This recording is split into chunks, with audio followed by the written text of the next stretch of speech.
पिछले दिनों बाराबंकी में हमने देखा घटनाक्रम घटा, वहाँ पर श्री राम स्वरूप मेमोरियल विश्वविद्यालय द्वारा छात्रों को बिना मान्यता की डिग्री दी जा रही थी, छात्रों के साथ धोखाधड़ी की जा रही थी, जिसके विरोध में छात्रों द्वारा वहाँ पर आंदोलन किया गया। आंदोलन के पश्चात पुलिस के द्वारा बर्बरतापूर्वक लाठीचार्ज किया गया और उस लाठीचार्ज के विरोध में, अनियमितताओं के विरोध में विद्यार्थी परिषद ने पूरे प्रदेश में एक बृहद आंदोलन चलाया, जिसके पश्चात परसों के दिन में माननीय मुख्यमंत्री जी द्वारा विद्यार्थी परिषद के एक प्रतिनिधिमंडल से भेंट की गई।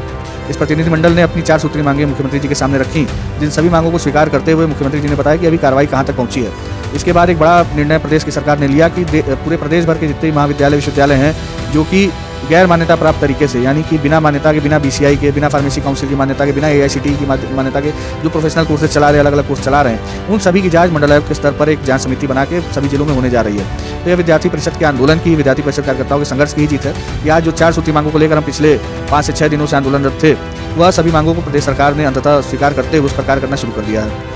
सरकार, विद्यार्थी परिषद एक दलगत राजनीति से ऊपर उठकर कार्य करने वाला संगठन है, सरकार का हिस्सा नहीं है, परंतु आपने जैसा बताया कि एक मंत्री के द्वारा कुछ अनर्गल बयानबाजी की गई,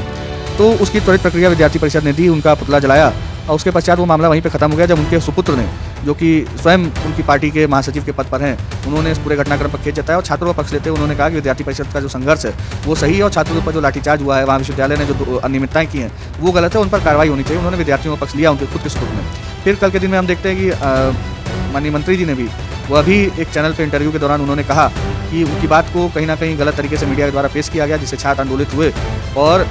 जो विद्यार्थियों की मांगें थी, विद्यार्थी परिषद की मांगें थी वो सही थी और जो लाठीचार्ज हुआ वो गलत है, ऐसा माननीय मंत्री जी ने भी कहा। तो वह कोई बड़ा विषय नहीं था, हमारा मुख्य विषय था जो वहाँ पर अनियमितताएं उस विश्वविद्यालय में हो रही थी, छात्रों पर लाठीचार्ज होना और पूरे प्रदेश में इस प्रकार की जो अनियमितताएं तमाम प्रकार के शैक्षिक संस्थान कर रहे हैं, उनसे छात्रों किस प्रकार से छात्रों का भविष्य बचाया जाए, इसके लिए विद्यार्थी परिषद आंदोलित थी और उस आंदोलन को कहीं ना कहीं हम लोग को फल देखने को मिल रहा है, उसके अच्छे निर्णय आ रहे हैं, उसका एक सकारात्मक पक्ष आज हम लोग को देखने को मिल रहा है, जब प्रदेश भर के ऐसे महाविद्यालय और विश्वविद्यालयों की अब जांच होने जा रही है। नोटिस के बारे में जानकारी नहीं है कोई ऐसी,